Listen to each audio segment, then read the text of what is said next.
Hello guys, welcome to my YouTube channel. ചക്ക വെക്കുന്നൊരു വീഡിയോയുമായിട്ടാണ് ഞാൻ നിങ്ങളുടെ മുന്നിൽ വന്നിട്ടുള്ളത്. ചക്ക കൊത്തി ചുള ഇരിഞ്ഞതിന് ശേഷം വൃത്തിയാക്കി കുക്കറിൽ ഇടുക. ആവശ്യത്തിന് തേങ്ങ ചിരകി ചക്കയുടെ മുകളിൽ വിതറുക.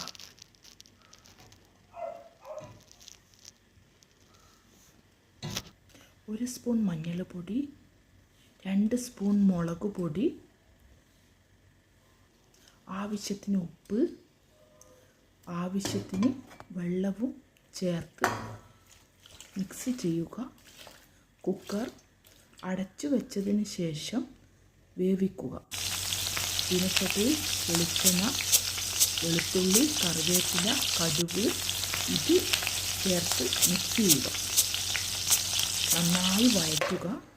വേവിച്ച ചക്കയിൽ ഈ മിശ്രിതം ചേർക്കുക. നന്നായി വഴറ്റുക. ചക്ക റെഡി. കണ്ണൻ ചക്ക ടേസ്റ്റ് ചെയ്ത് നോക്കുന്നത് നമുക്ക് കാണാം. സൂപ്പർ.